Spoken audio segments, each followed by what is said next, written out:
मोदी के 400 सीट जीतने के दावे पर नेशनल कॉन्फ्रेंस उपाध्यक्ष और पूर्व मुख्यमंत्री उमर अब्दुल्ला का बयान सामने आया है। उन्होंने कहा है कि विपक्ष के कमजोर होने के चलते प्रधानमंत्री ने यह दावा किया है। उन्हें उम्मीद है कि विपक्षी दल मतभेद छोड़कर एकजुट होंगे और इसी से तीसरी बार एनडीए को सत्ता में आने से रोका जा सकता है। उनसे बात की हमारे सहयोगी समीत भट्ट ने। मेरे साथ इस वक्त बात करने के लिए हैं जम्मू कश्मीर नेशनल कॉन्फ्रेंस के वाइस प्रेसिडेंट और former chief minister Omar Abdullah. Sir, news 18 से बात करने के लिए बहुत बहुत धन्यवाद, शुक्रिया। 2 किलिंग्स हो गई, एक और टारगेट किलिंग, क्या कहेंगे सर? सबसे पहले तो जो 2 गुजर गए हैं इस हमले में, उनके घर वालों के साथ हमदर्दी और अफसोस। उसके साथ साथ इस हमले की जितनी निंदा की जाए कम है। श्रीनगर बीचों बीच इस तरह का हमला होना ये कोई मामूली बात नहीं है। बीच बीच में ये लोग बड़े बड़े दावे करते हैं कि हालात ठीक हो गए, सारा कुछ ठीक है, मिलिटेंसी ख़त्म होने पे जा रही है।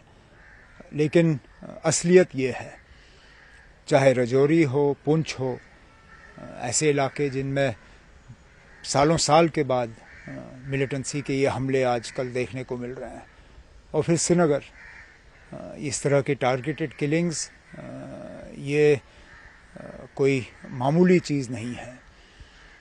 बजाय ये कि हुकूमत बड़े बड़े दावे करें, मुझे लगता है उनको हालात का सही तरीके से जायज़ा लेना चाहिए और अपने काम करने के तरीके को दुरुस्त करना चाहिए, ताकि बेगुनाह लोग जो हैं इस तरह गोलियों का शिकार ना बने। क्योंकि टारगेट किलिंग हो रही है, पिछले साल भी हमने देखा, पिछले लगातार 2-3 साल से जो पीएम पैकेज के एम्प्लॉयज, पंडित एम्प्लॉयज, वो भी माइनॉरिटीज और कई पुलिस वालों की हत्याएं हुई हैं। क्या आपको लगता है कि ये जो कितना बड़ा कंसर्न है और कितना ये एक कंसर्न बन के अव्वल के सामने आया है, और इससे क्या लगता है आपको कि जो माइनॉरिटीज खासकर वहाँ पे या जो वहाँ पे लेबर जाता है, कितना मुश्किल है उनको सामने आना? मुश्किल तो है, खतरा है उनको, कौन उससे इनकार कर सकता है। जिस तरह जैसे आपने खुद कहा, ये पहला हमला नहीं है।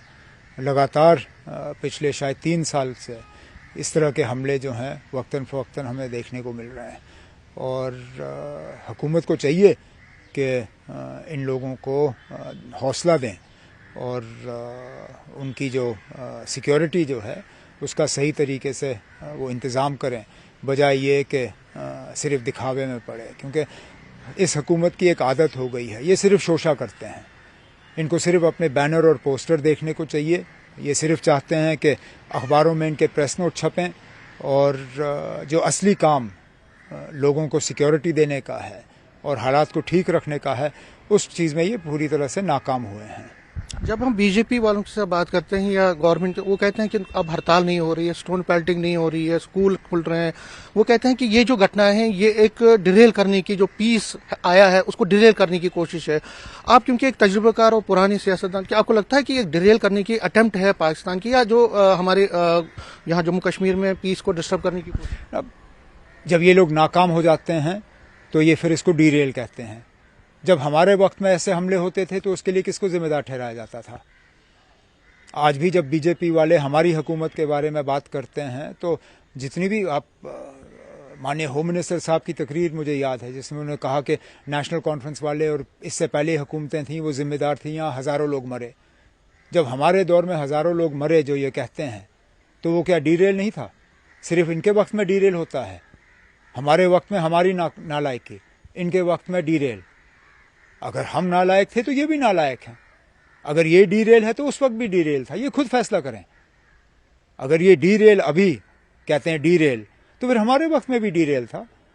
फिर हमारे वक्त में नालायकी नहीं थी, नाकामी नहीं थी। ये पिक एंड चूज तो कर नहीं सकते ना कि हमारे वक्त में जब हमले होते थे तो उसके लिए हम लोग कसूरवार, इनके वक्त में जब हमले होते हैं तो उसके लिए पाकिस्तान कसूरवार। ये फैसला करें ये हमले कैसे क्यों हो रहे हैं। या तो ये डीरेल है, पाकिस्तान करा रही है, तो ठीक है, फिर तो हमारे वक्त में भी वो लागू है। बताएं हमें।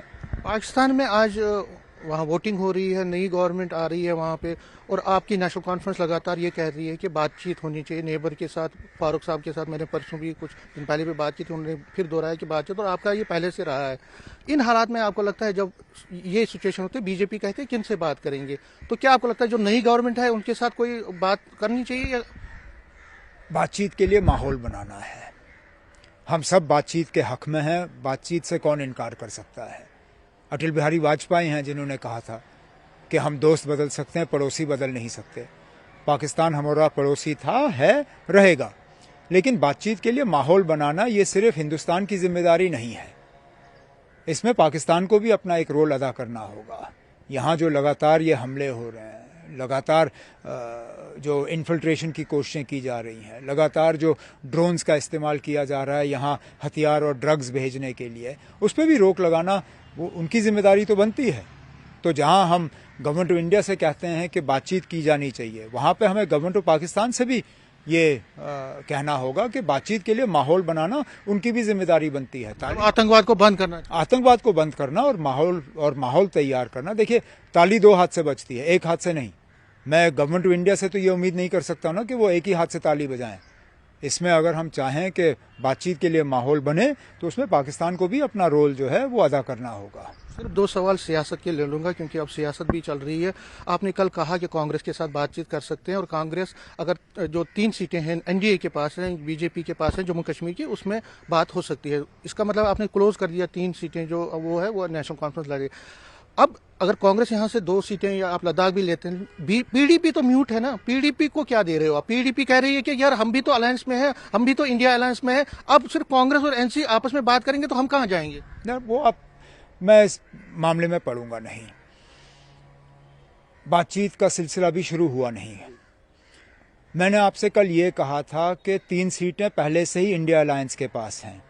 ये हमारा अंदरूनी मामला है ना, अंदरूनी मामला। हम किससे बात करेंगे, किससे नहीं करेंगे, ये हम तक है। ये इंडिया अलायंस का मामला नहीं है, क्योंकि ये सीटें पहले से ही इंडिया अलायंस के पास हैं। अंदरूनी तौर हम क्या करते हैं, क्या नहीं करते, वो आप हम पे छोड़ दीजिए। इंडिया अलायंस का जहां तक ताल्लुक है, इंडिया अलायंस का मकसद है कि बीजेपी की सीटें कम हो। बीजेपी के पास कितनी सीटें हैं? 3। हम उन 3 सीटों पे इंडिया अलायंस से बात करेंगे। जहां तक जो 3 सीटें पहले से ही इंडिया अलायंस के पास है, वो हमारा अंदरूनी मामला है, वो आप हम पे छोड़ दीजिए ना, हम आगे देख लेंगे क्या करना है। मतलब आपको लगता है कि पीडीपी को भी आप साथ में लेंगे? मैं कुछ इससे ज्यादा नहीं कहूंगा। आप हम पे मतलब दबाव डाल नहीं सकते कि हम पहले से ही सारी चीजें जो है खोल के बात करें। वो तो नाराज हो जाएंगे ना अगर उनको आप कुछ नहीं देखना। मैं इससे ज्यादा कुछ नहीं कहूंगा। अच्छा, इंडिया अलायंस की बात कर रहा हूँ, तो आप तो बड़े इसके सूत्रधार भी, मतलब आपने भी एक एक्टिवली पार्टिसिपेट किया है इसमें। सारी पटना से लेकर मुंबई से लेकर दिल्ली तक जो आप मीटिंग उसमें आप भी थे उसमें। आज जो हाल हो रहा है, जयंत चौधरी जो कि यूपी में अखिलेश जी के साथ साथ रहते थे, वो अब उनको डॉज कर रहे हैं, वो बीजेपी के साथ जाने वाले हैं कुछ दिनों में। उनके साथ सीट एग्रीमेंट हो गया है।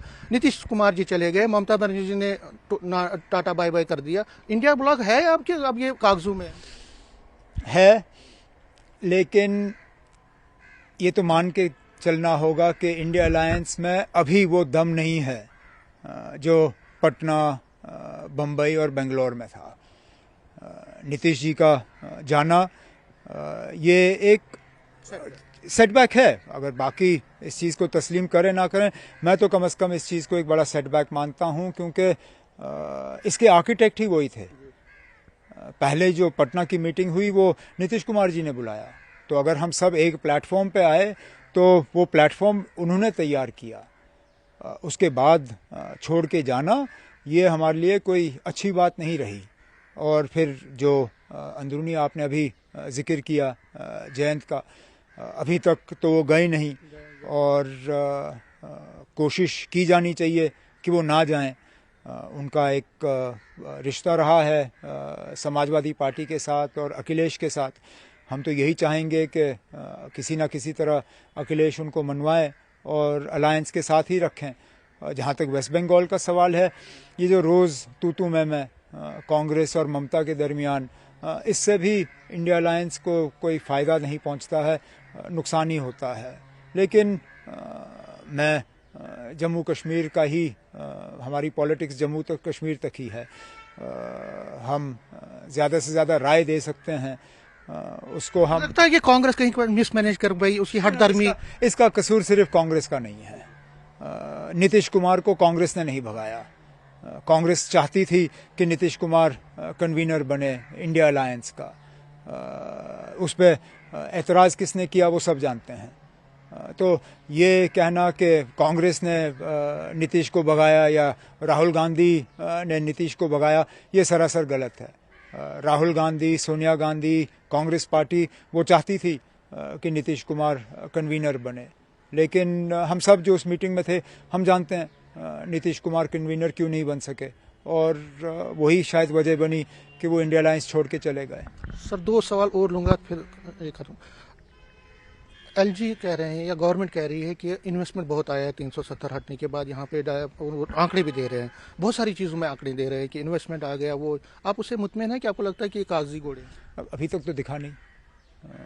जब ज़मीनी सतह पे ये इस इन्वेस्टमेंट का इस्तेमाल हमें दिखना शुरू हो जाएगा फिर आप मुझसे ये सवाल करिए, क्योंकि इस इन्वेस्टमेंट से फ़िलहाल मुझे किसी की नौकरी तो नज़र नहीं आई, कोई कारखाना नया नज़र नहीं आया, किसी की रोज़मर्रा की ज़िंदगी में बेहतरी तो नज़र नहीं आई। कहने के लिए तो ये जिस तरह मिलिटेंसी के खात्मे की बात करते हैं, फिर हर दूसरे तीसरे दिन कहीं ना कहीं हमला होता है, इसी तरह इनका इन्वेस्टमेंट, बात तो ये बहुत करते हैं, फिर ज़मीनी सतह पे दिखता नहीं। और जो प्रोजेक्ट्स अब प्राइम मिनिस्टर साहब शायद मार्च के पहले हफ्ते में आ रहे इनॉग्रेट करने, उनमें से कौन सा नया है जो 370 हटने के बाद आया? ये तो सारे वो प्रोजेक्ट्स हैं या तो पीडीपी बीजेपी गवर्नमेंट के दौरान इनकी शुरुआत हुई या उससे पहले जब एनडीए की गवर्नमेंट थी, जब हमारे डॉक्टर मनमोहन सिंह साहब यूपीए की गवर्नमेंट थी, ये उस वक्त के प्रोजेक्ट्स हैं। 370 हटने के बाद तो मुझे कोई नया प्रोजेक्ट अभी तक दिखा नहीं, इंतजार कर रहा हूँ शायद। कश्मीरी पंडितों के बारे में कह रहे हैं कि अब रिहेबिलिटेशन उनकी करवानी है, ये अब हमारा इनकम्प्लीट एजेंडा है। आप इस बात से सहमत? वो कह रहे हैं बीजेपी वाले कि अब तीसरी टर्म जब आएगी तो इनकी रिहेबिलिटेशन हम करेंगे। हमने 2 जो थे 370 पहले 2 टर्म क्यों ज़ाया किए? कितने हमारे कश्मीरी पंडित भाई बहन हैं जो इन 10 सालों में गुजर गए, जो शायद वापस जाना चाहते थे, जो अब इस दुनिया में नहीं रहे, उनको क्या जवाब दोगे कि ये 10 साल क्यों ज़ाया किए उन्होंने? अब कहते हैं तीसरे टर्म, जब तीसरे टर्म में नहीं होगा चौथी टर्म तो शायद इनको मिलेगी नहीं। जब तीसरी टर्म में नाकाम होंगे तो फिर क्या करेंगे? माफ़ी मांगेंगे। और जो इन 10 सालों में वापस नहीं जा सके उनका, जिनको हमने रिहेबिलिटेट करके वहाँ नौकरियाँ दी और वहाँ बसाया, जो वहाँ से भागे, उनका क्या होगा? ये तो झूठ पे झूठ। आपको लगता है पीएम साहब जो 400 का आंकड़ा उन्होंने दिया है, क्या आप वो पार होगा? आपको लगता है इन हालात में एज ए न्यूट्रल एक पॉलिटिशियन हो? अगर आपने मुझसे ये सवाल 2 महीने पहले किया होता तो मैं हंसता और कहता कि नामुमकिन है उनका 400 क्रॉस करना।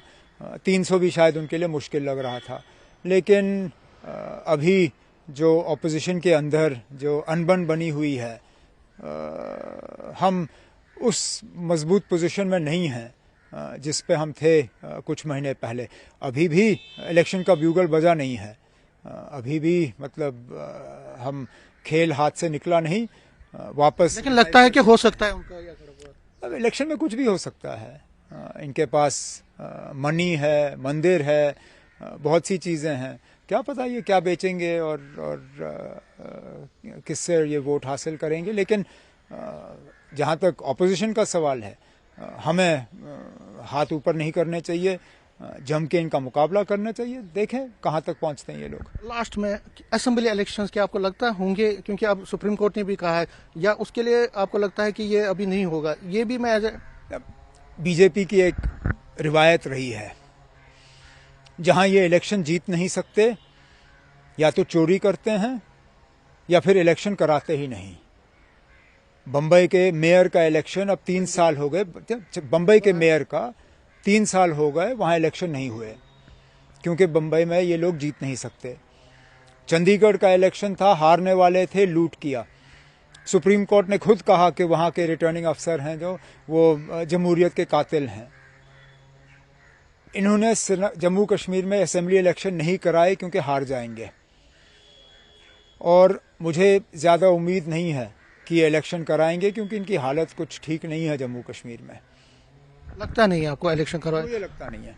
बीजेपी डरी हुई है, वो लोगों का सामना नहीं कर सकती। कहने के लिए तो 1 नेशन 1 इलेक्शन, अगर वाकई वो 1 नेशन 1 इलेक्शन मानते हैं तो मोदी जी आ रहे हैं यहाँ पे अपनी तकरीर में कहें कि मैं 1 नेशन 1 इलेक्शन का सबूत आपको जम्मू कश्मीर से दिखाता हूँ, शुरुआत जम्मू कश्मीर से करेंगे। मैं भी देखता हूँ अगर वाकई 1 नेशन 1 इलेक्शन कराने की इनकी हिम्मत है तो कराएं 1 नेशन 1 इलेक्शन, करें जम्मू कश्मीर का पार्लियामेंट और असेंबली एक साथ, फिर मैं मान के चलूँ कि हाँ जी ये है कुछ इसमें दम। सर यूटी अगर रहता है तो आप इलेक्शन लड़ेंगे? इस सवाल का जवाब मैंने बहुत बार दिया ना। Thank you sir. ये थे उमर अब्दुल्ला, नेशनल कॉन्फ्रेंस के वाइस प्रेसिडेंट और फॉर्मर चीफ मिनिस्टर।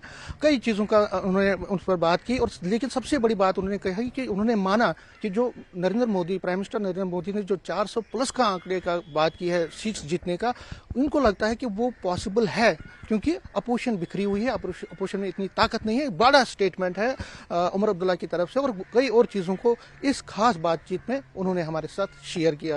कैमरामैन आशु के साथ में समीर भट्ट, न्यूज़ 18 जम्मू।